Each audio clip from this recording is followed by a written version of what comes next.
อยู่บ้านมันบ่เจ้าโอ้อย่าห้องลูกหลานอย่าห้องมันช่องข่อยเป็นสีแดงมันเป็นจังดอกอันนี้จับผิดบ้านเลยก็แล้วเนาะเจ้าจับผิดบ้านเลยก็แล้วว่าไงกันยังเหลือแต่ขีดขึ้นเฮือนนะขึ้นเฮือนไม่เท่านี่เนาะไก่15ตัวหมู2ตัวงัวตัวนึงโดยแต่เงินอีกประมาณ20 ล้านพี่น้องเอ้ยคันจะให้เราขึ้นเฮือนไม่เท่าแล้วก็ซอยเราได้นะพี่น้องเนาะโดย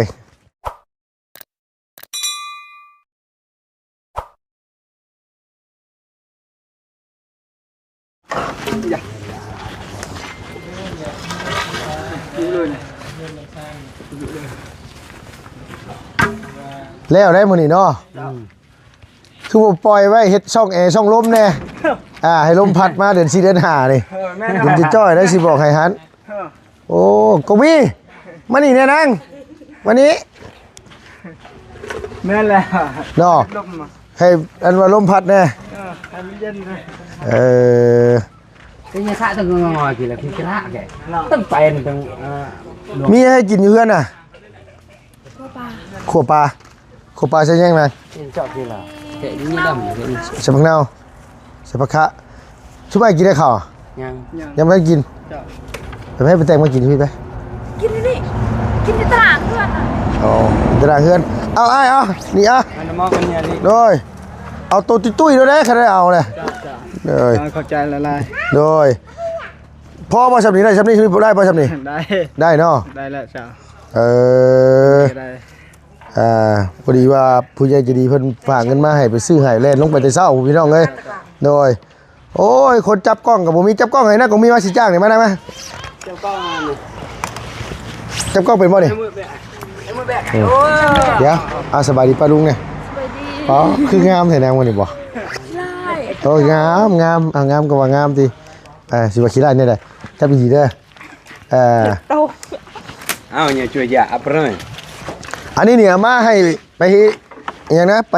จำฮีดอยู่บ้านมันบ่เจ้าอย่าห้องลูกหลานอย่าห้อง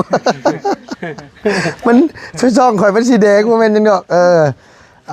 อันนี้จับฮีดบ้านเลยก็แล้วเนาะเจ้าจับฮีดบ้านเลยก็แล้วว่าไงกันยังเหลือแต่ฮีดขึ้นเฮือนนะขึ้นเฮือนไม่เท่านี่เนาะไก่15ตัวหมู2ตัวงัวตัวนึงโดยแต่เงินอีกประมาณ20 ล้านพี่น้องเอ้ยคันจะให้เราขึ้นเฮือนไม่เท่าแล้วก็ซอยเราได้นะพี่น้องเนาะโดยว่ายังอันนี้อยู่สบายดีเด้อสบายดีพี่น้องเนาะบัญชีกูสุคนไม้ก็เสียบได้แน่บ่ได้แน่แล้วแต่จังหวะแล้วแต่นี่อันว่าพอดีว่าชี้แจงพี่แจ้งน้องซะเนาะพี่น้องเพราะว่าทั้งนี้ทั้งนั้นก็คือทางน้องไซล่าสิฝากพี่ฝากน้องไว้น้ำแน่เพราะว่าเพิ่นขอมาเฮ็ดเวียกนำมื้ออื่นเพิ่นสิมาเฮ็ดเวียกนำพี่น้องเอ้ยมื้อนี้เพิ่นบ่ทันมื้อนี้เพิ่นบอกว่าเพิ่นไปตัดผมแล้วก็สิไปซักเสื้อผ้าแน่เสริมความรอก่อนว่าซั่นว่ารับรองว่าพี่น้องเห็นนี่รับรองว่าสิมีผู้สาวมาดามหลายๆคนติดใจอยู่ดอกพี่น้องเนาะโดยมื้อนี้เพิ่นบ่ว่างที่จริงอยากให้น้องเริ่มงานมื้อนี้แหละเพราะว่ามันสิ้นเดือนพอดีแหละเนาะเพราะว่าอันนี้ก็บ่ได้ว่าจ้างว่าวานอย่างเนาะพี่น้องเอ้ยก็ต่างหาน้องเพิ่นมาซอยเฮาหาได้เท่าใดก็แต่จังว่ากันเรื่องนั้นก็ได้เนาะน้องเพิ่นบ่มีเวียกเฮ็ดแล้วน้องเพิ่นอยากมาจับกล้องให้ว่าซั่นว่ามาจับกล้องให้ก็มีแต่ว่าถ้าฝากพี่ฝากน้องนั่นเด้อพี่น้องเด้อเดี๋ยวจังพบพ่อกันมื้ออื่นจักสิแม่นอยู่บ่ดิจังว่ามื้ออื่นก็ยังบ่เห็นหน้าซะบ่จักเนาะโดยกะฉันว่าน้องเพิ่นอยากเฮ็ดนะเพราะว่าน้องเพิ่นก็ขอเวียกเฮ็ดน้ำมาสั่นว่าลุงก็บ่รู้ว่าสิให้เฮ็ดหยังก็มีแต่แนวเดียวนี่แหละลองเบิ่งจักเดือนเนาะเพิ่นเนาะเพราะว่าเฮาก็อยู่เซโปนตลอดอยู่แล้วนะน้องเพิ่นก็คนเซโปนนี่แหละถ้ารุ่นเบิ่งนำกันเพิ่นว่าเป็นไผเนาะเพิ่นเนาะโดยผู้ชายได้พี่น้องบ่เป็นมีหญิงนี่ผู้ชายโดยแต้มต่ำแล้วสำรองมาเด็กเนาะมีแต่ว่าฝากบักหลาเพิ่นไว้นำแน่เนาะเป็นว่าเดี๋ยวสิมารายงานตัวนำมื้อนี้ก็เดี๋ยวสิให้น้องเพิ่นมาเปิดตัวให้พี่น้องฮู้นำกันมือกล้องลุงนี่แหละพี่น้องเอ้ยเพิ่นขอมาเป็นมือกล้องเนาะเพิ่นเนาะเดี๋ยวบุญบั้งไฟเดี๋ยวสิพาลงไปเล่นอยู่บ้านอยู่ปีนี้ ประมาณวันที่10ปลายนี่แหละสิชวนน้องไปเล่นอยู่พุ่น เดี๋ยวเมียเล่าเลยอ่ะ เนาะเมื่อแอลผู้สาวอยู่บ้านโคกใหญ่เมืองเซนูโอ้ยพอดีละเอานี่จะมาตามนั่นแล้วเนาะอันนี้สิไปมอบเพิ่นมื้อนี้บ่อ้าย จ้าม อบเพิ่นมื้อนี้เนาะมอบเพิ่นมื้อนี้เพิ่นก็กินมื้อนี้เลยบ่นี่นะ จักทำเขาจูนุ่ยเขาบูกัน มอบคนนี้กับมอบคนนี้ด้วยฮะ โดยหมายความว่าอ๋อมอบมื้อนี้เพิ่นคือมื้ออื่นเนาะเอาตัวใหญ่สุดได้ตัวตุ้ยสุดได้เลยเนี่ย จ้าพอ ตุ้ยอยู่เลยเนาะ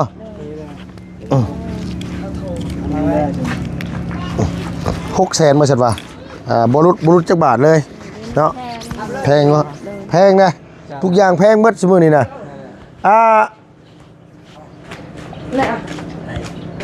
แม่ตะกิงมานี่อยู่ฮะเอาไปจะออกเนี่ย คือเห็นไอ้เวียดมาเมื่อกี้นี่ไอ้เวียดมายังน่ะบ่ เอาไปเลย เอาสบายดีป่ะลุงเนี่ยลูก สวัสดีปาลุง โดยอันว่าไอ้เวียดเรามายังเมื่อกี้เนี่ย มาเบิ่งใส่เทือนนั่นนะ เท่าไรแล้วตีราคามา 125 125ล้าน โดย แล้วเบิดทุกอย่างเลย โดยมีแต่ขึ้นไปอยู่ซื่อ เตกงมีบ่สอนแม่ตะกิงบ่ลูกสอนอยู่เนาะ ๆมีแต่ขึ้นไปอยู่นั่นล่ะ เบิ่งลายมือน่ะเบิ่งในหน้าลายมือน่ะปอช่วงนี้เฮงๆเนี่ยเนาะช่วงนี้เนาะโอ้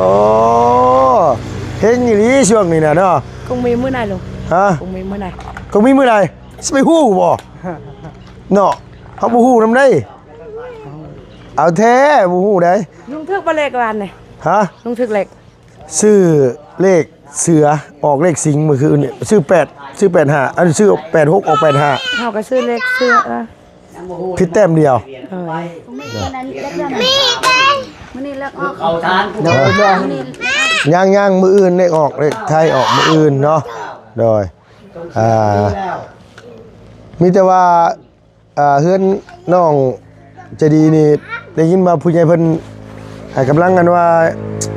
พิจารณาอยู่พี่น้องเอ้ยเฮ็ดทีละหลังไปเนาะพี่น้องเนาะมันหลังนี้อยู่ก่อนแล้วก็จังมาหลังต่อๆไปว่างบประมาณของมีนี่เอาไว้น้ำหลังหมู่พี่น้องเอ้ยเนาะของมีเนาะเอาไว้น้ำหลังหมู่เพราะว่าน้องเพิ่นยังโสดอยู่ น้องเพิ่นบ่มีครอบครัวเนาะ ยังโสดอยู่แฟนยังบ่มีนะว่าง่ายซะน้องก็โสดอยู่แต่ว่าง่ายว่าลูกหลานยังบ่มีหม่องอยู่ก็มีอยู่นำถ้าพ่อถ้าแม่ก่อนพี่น้องเอ้ยเนาะเนาะวีเนาะ โดย น้องแม่ตะกิ้งเนาะ โดย โอ้ยเอิ้นได้เด้ จะน่าคงมีน่าพูด เลยเราไปเนาะนี่ก็คือนี่มื้อนี้ได้ผู้สาวพี่น้องมาจับกล้องให้บ่ได้ไปสวนมาแล้วมื้อนี้น่ะมาละไปบ่ไปมาเลยโดยไปจะไปหากินข้าวไปโดยเอามีแต่ว่าอันนี้ก็เอาไปให้เพิ่นรถเดี๋ยวมัน ไปให้เขาเลย โดยผมแม่นยังเนี่ยมันกุจีดก่อนกุจีดนี่คือตายแน่เนาะกุจีดที่ตายพี่น้องเอ้ย ลุง เฮ้ย แม่จริงจักเนี่ย 4 4 เมตรเหรอ อันนี้นี่ห้องนึงนี่4 เมตรน่ะ มาเอาที่เนาะไม่บอกบ่ได้ ตัวสำนีบ่ใหญ่บ่จะคมเว้าแล้ว หรือหายไปเอาจำนี่ป่ะ ลุงยันเราจะได้เงินจังได๋ เขามีคำนี้บ่นะ มาซอยจังได๋ล่ะเนาะมีจังได๋ค่ะบ่แท้บ่ล่ะ บ่แท้บ่จะบ่แท้บ่เจ้าบ่เฮ็ดจังซี่น่ะบ่น่ะ บ่บ่ นั่นน่ะอีหล่าบ่เฮ็ดเจ้าบ่เฮ็ดแนวกินน่ะอ้าวอันหลายคนหลายเป็นเนาะ ต้องมันรู้คือได้รู้ใช่เชื่อเขาน่ะ โอ้ยหน้าสาวบ่มีเงินบ่ดีกว่านี่น่ะ ใช่แน่ใส่ ไปเดี๋ยวกันเอาไม่เอาน้ำมากินนะเอาไม่น้ำนะ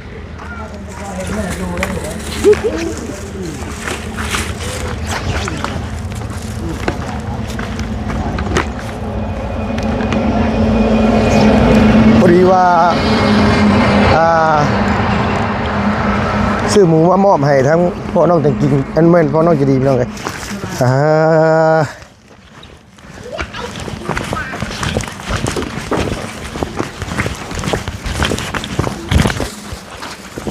ให้ตู้พ่อที่ไหนกินมาเป๊ปซี่กะ Đợi đâu rồi con ơi.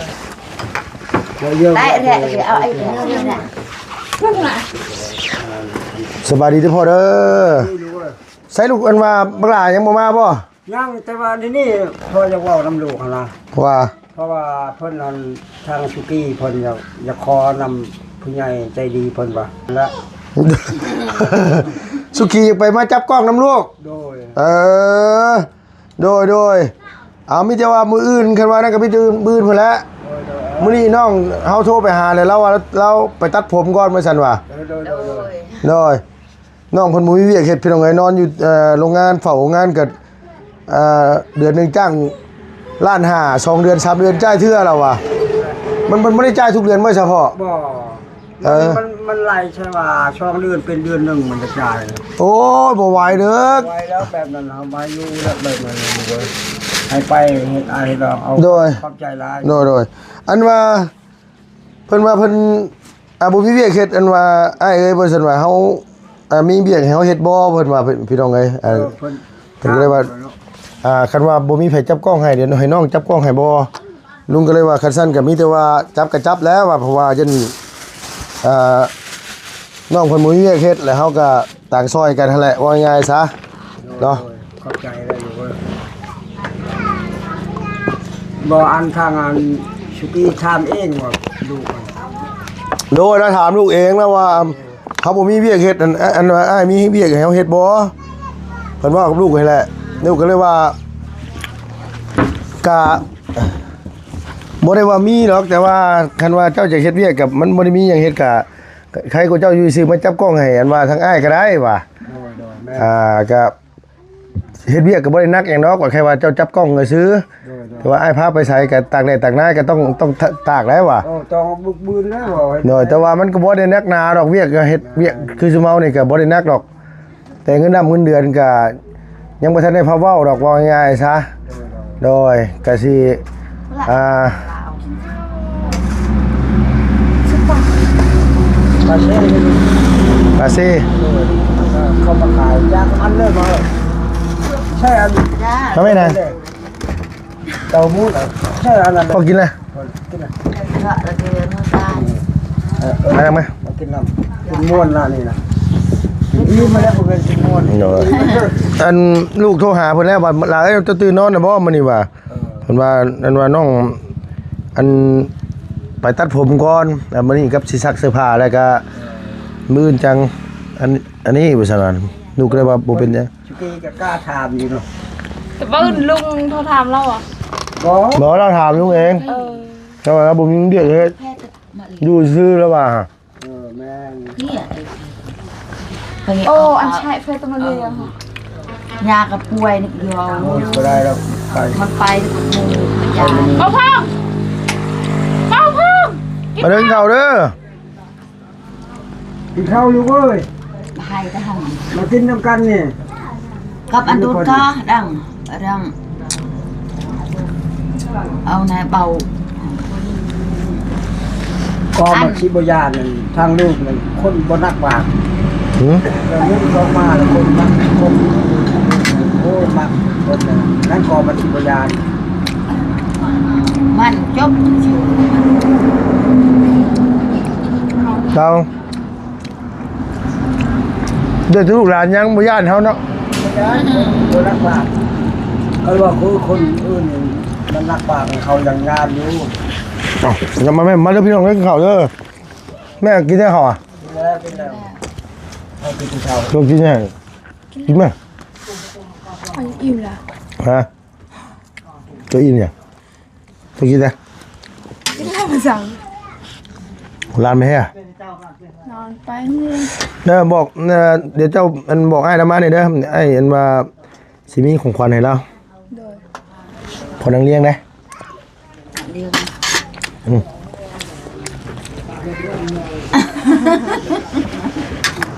แฮ่ lẹ bỏ rồi bỏ ví biết đấy là chưa cái tao lộc cỡ bao nhạo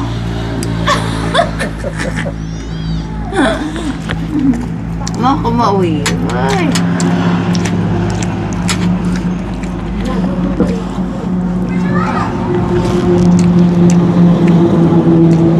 การกินข้าวว่าไปเพื่อนไม่หรอได้ ไม่ได้กินไปเลยเศร้า คือมีรถอยู่คือไปเช้าฮะ มันเคยเลยเด้ เขาเคยไม่ได้กินข้าว มาเป็นมอง อืม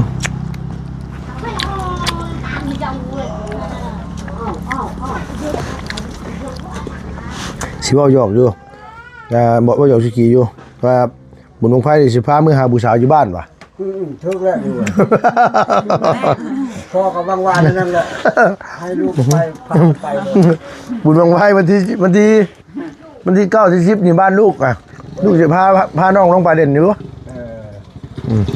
ทึกแล้วพาเราจะไปนะไปนะ พาน้องไปเล่นบ้านนั่น ให้มันเคยนะก่อน โดยให้หูจักปากจักเว้าแน่ แม่ดูเลย น้องเวียดเป็นบ่ยัง อันนี้เราไปใช้มาใช้ ไอ้ปากสิโยมาโยไปเลยนะ มันก็เป็นบลาย อันเปิดหนัก มาเลยให้มา แน่นอนจับเลยเลยจับเลยเลย มาเฮา เลยล่ะแกไปเอาใจย่อให้จะทุนอ่าฮ่า เอ้ามาทนหายใจยังมานี่มากินข้าวแม่น่ะ กินรถ เพื่อน เจ้าก็ท่านได้กินเพิ่นบ่ไม่ เราย้วนนั่นเหรอเฮ้ย ยังไม่ทันกินมันบ่ เอากินก่อนเลย เอา อันนั้น มันกินน้ำกันนะมันยังแซ่บน่ะ กินหมด เราจะทาเวียดก่อนอีกนี่ ทาเวียด อย่าไปมั่วเกินนี้แก ชื่อของนายเวียด อย่าไปมั่วเกินไปเลย ชื่อไซมู มั่วไปเลยมั่วไปชื่อแล้วด่าเลย ในมาแม่ซื้อเครื่องในเบียร์ ไปมอบเลยได้แหละคนชื่อมาให้แล้วไปมอบตลอดตายเลยไม่ได้เลย อย่างเงี้ย ไปมอบไปเล่นได้เข่าเลยไปมอบเฉยไป ยังมอบเฉยสิตั้ง อเมริกาได้หยวนไหม แกะชิล อ๋อก ะ เจ้าจ่าไหนว่าจะ พ่อชวนนะรุดบ่ได้ชวนน่ะ แม่เด้อป่ะ ชวนสิไทยมื้อได้ชวนน่ะ อันกระโดดให้จับ โดย กระโดดไปจับเรื่องกระป๋องชุดแดง โดนอย่างนี้นำลูกเพราะว่าให้มันแล้วทางสภาพกองมีมันเป็นยังไงเธอแล้วก็ตกลงละเอียดแล้วก็ทอดไปเลยไทยไปเลยนะ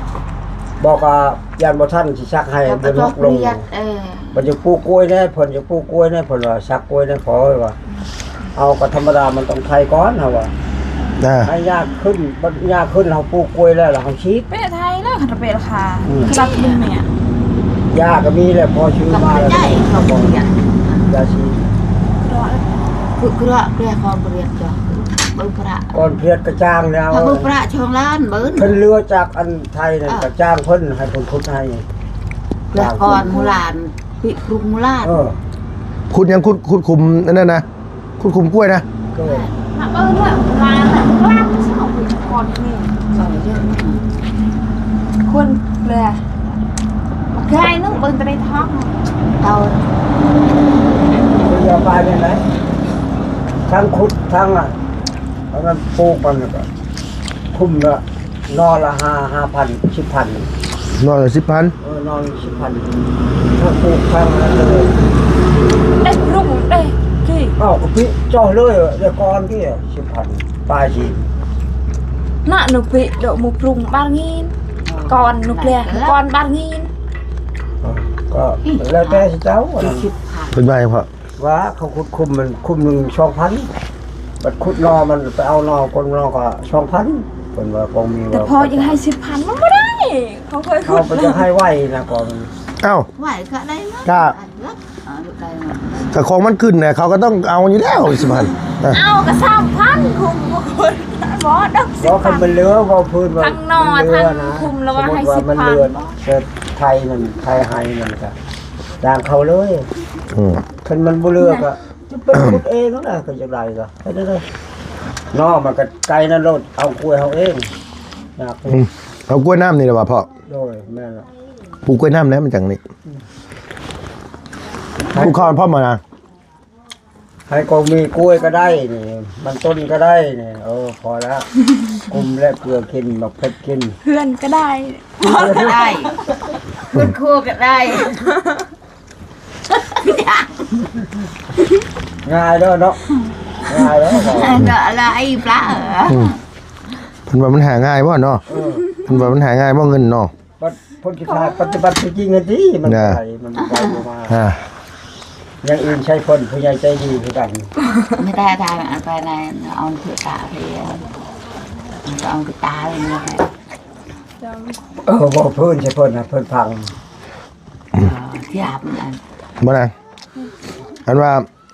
อันจ้างคนเพิ่นไทยน่ะเท่าไหร่คิดว่าเท่าไหร่น่ะ ยังบ่ฮู้ยังไปหายังไม่ได้ถาม มันกว้างหรือบ่ฮะ กว้างอยู่ มันเป็นยัง ให้พี่กายนี่ กว้างก็บริกว้างคนนั้นจะประมาณว่าเฮกตาร์นึงอะไรเลย ตุ้นเตอ บ่ฮอดบ่ บ่ หม้อน้องเฮกตาร์ บ่เลยก็เฮกตาร์เนี่ยเฮกตาร์นี่ประมาณว่าชั่วโมงนี่เขาเอาได้แล้ว7 ล้านพุ่นแล้ว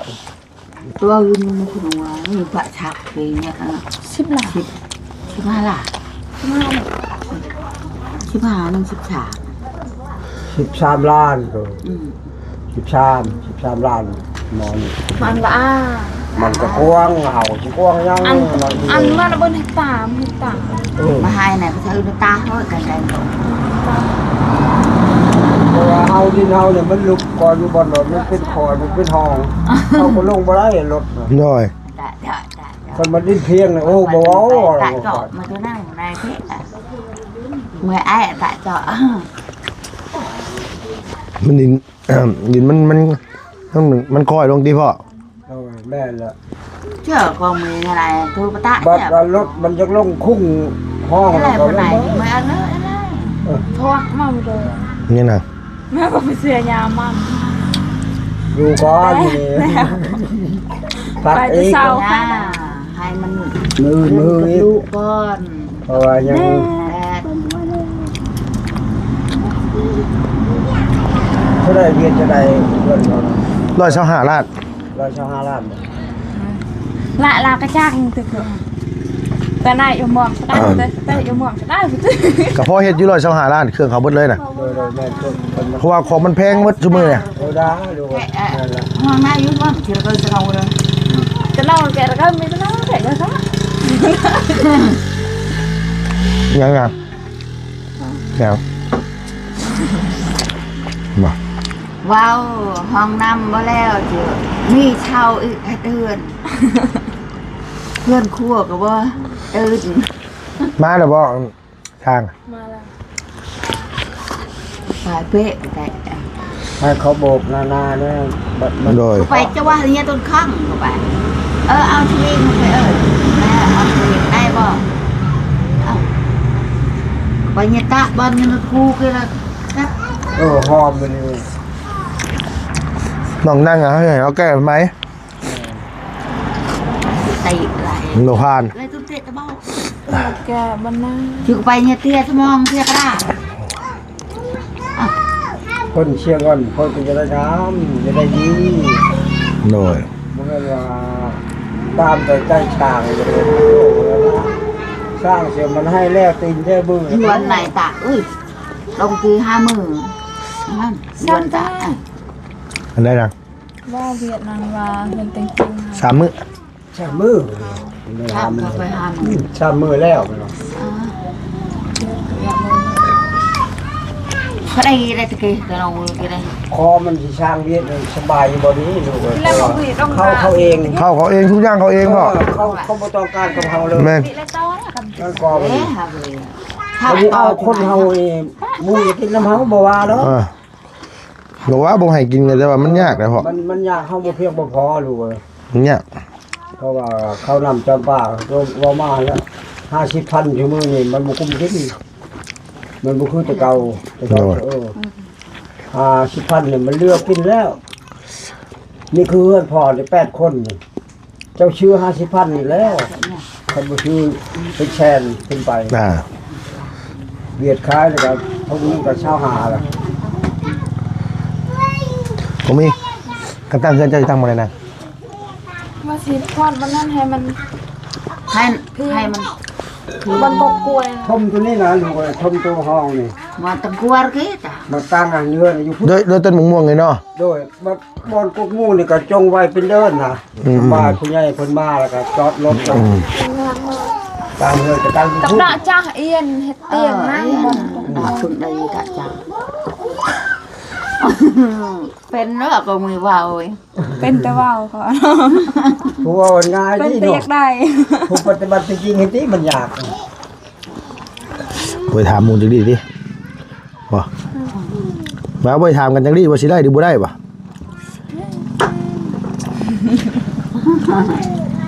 บ่เฮาบางมอละดู เพื่อนมาทาย พอ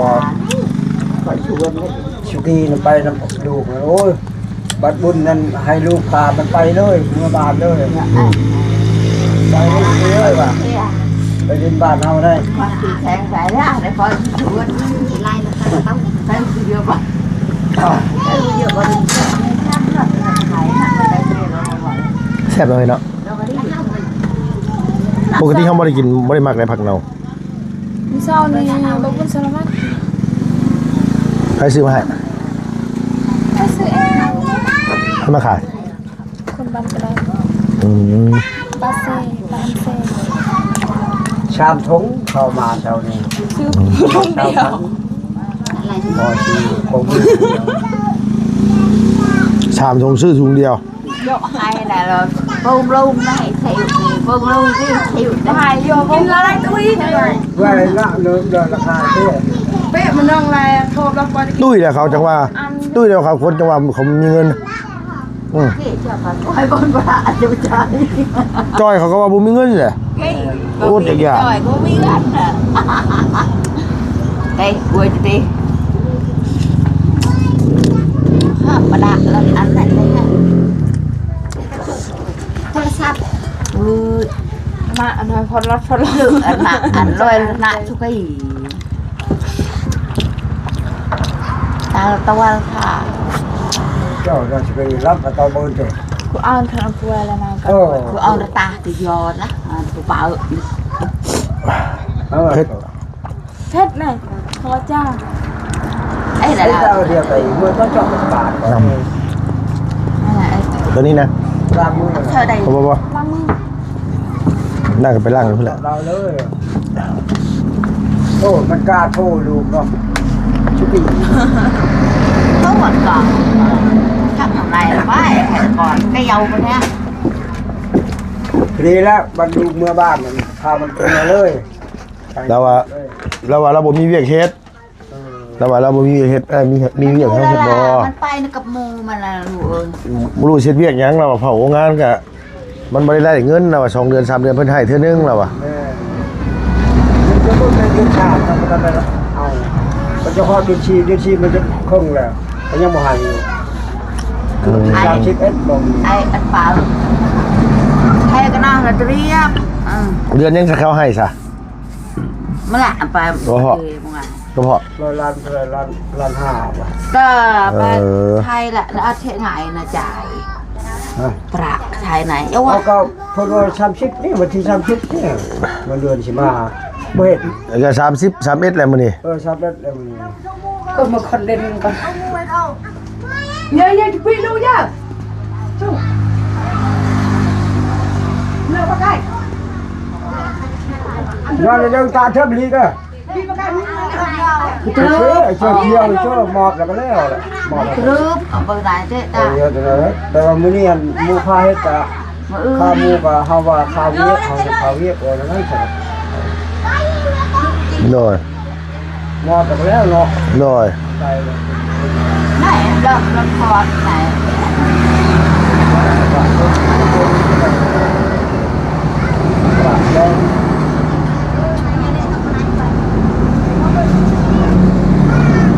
ก็ลูกมันลูกก็อยู่มงไรแท้อยู่ชิโนก็อยู่สวรรค์ ดิสโนทางพอเห็นของพ้นที่4บ่มันเลี้ยวไปทางรัก35ฮะ โอ้ ทางดอกวีซ่าฝรั่งไหมพ่อ รู้แล้ว ลงไปทางบ้านพีนมันสิเป็นเรื่องฮะ พ่อก็ได้อยู่ชามปีอยู่ชิโนแต่ว่าปองนั้นหันยัง6 อ๋อ คือสมัยนี้ โดยชุมือนี่ปราสาทนั่นน่ะเขาลื้อเบิดเลย มือนี่จน เขาลื้อเบิดเลยเขาปลุกเฮือนเบิดแล้ว แม่ ปราสาทที่ว่าฟังทั้งกันมา ดินปลุกเงิน เบิ่ง ฟังพอเดี๋ยวอันทางขึ้นเก่งกอกทางพี่พิชานั่น โดย เบื้องนั้นแหละลูกอยู่ แม่น พ่ออยู่ อ๋อนั่นแหละเป็นว่ากองพลกองพันหั่น เออแม่ กองพันใหญ่สุดในเมืองซิโนแหละฟังนั่นแหละ อันเวลานั้นหันไอ้ตาโนเพชรดาวเฮืองนั่นมันเป็นนายพล โดย ของพันนายพลและพลเลยอยู่ชิโนน่ะน้องชะพลช่องน้องอยู่นั่นบ่ทันแล้ว น้องสะน้องอยู่ยังอยู่ได้น้องสะซุมื้อนี้ก็ได้ เนาะ แต่ว่าทางฝั่งทางใต้พุ่นนั่นที่เป็นปราสาทหั่น แม่ ทางปราสาทหั่นนั่นตอนนั้นนั่นเขาลื้อเบิดแล้วปราสาทน่ะลื้อออกเบิดแล้วเขาขุดออกเบิดแล้วเขาขุดออกเบิดอันว่าดุมศพเนี่ยลุมศพแล้วว่าเขาปูเขื่อนเบิดแล้วพ่อซุมื้อนี้น่ะเขาลื้อปราสาทออกเบิดแล้วมันมีดินอยู่แล้วเขาปุกออกไป แต่ก่อนนั้นเขาเผาผีเผาคนอยู่นั่นแหละ แม่นเผาพี่เผาคนเผาฝรั่งอย่างนะพ่อเนาะเขาเอิ้นภาษาฝรั่งเขาเอิ้นตะกี้น่ะ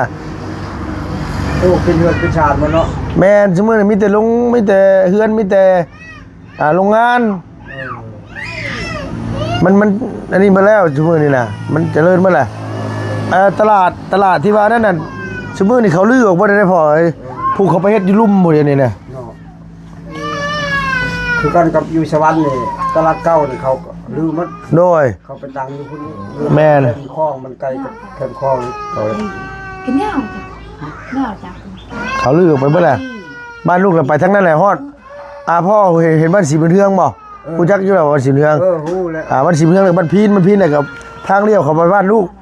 อยู่บ้านคุกใหญ่ โอ้ ก็ห่างจากทางลำมา5 ลักเข้าไปบ้านลูกนะห่างจากทางลำมันไม่เข้าไป5 ลักไกลกูเข้าบ้านกระลับไปนึงแต่ว่าบ้านลูกน่ะเขากำลังเริ่มเฮ็ดทางคอนกรีตทางยางทางนี่แหละเฮ็ดคอนกรีตทางคอนกรีตออกมาแล้ว แต่ว่ามันยังบ่ทันได้แล้ว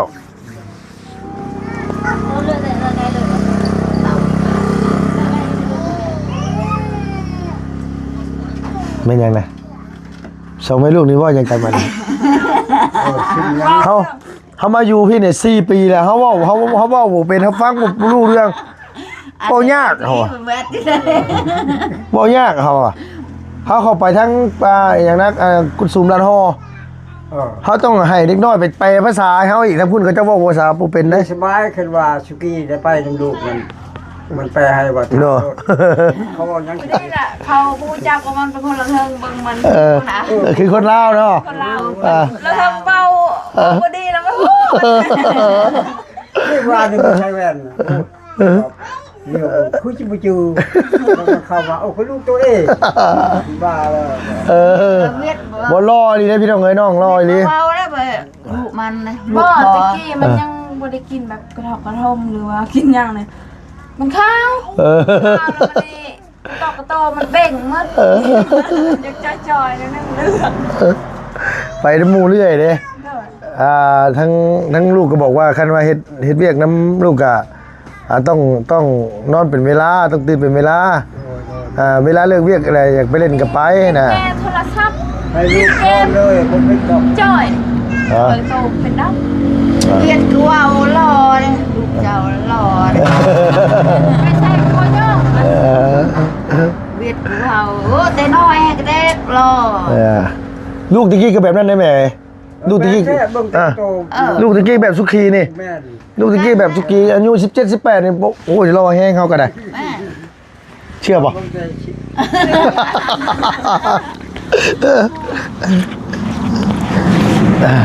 เรื่องอย่างอันที่ แบบแน่ จัก โดยบ่เห็นลูกเห็นสุกี้ตอนแรกลูกว่าคือลูกตอนยังเบาตะกี้เลย แม่ หน้าตาคล้ายๆกันได้ว่าหันแต่สุกี้ก็สิรอกูลูกอยู่น้อยนึงหั่นแหละแต่ บ่ว่ามันจะเทียบ เนาะ เปิดเลยที่จะไปไว้อายอันเผาเอ้ย เขาว่าน้องกันจะมาไป เนาะ คารถ มันเป็นน้องล่า โดยโอเคซะเนาะเอาสบายดีเด้อซะเด้อโดย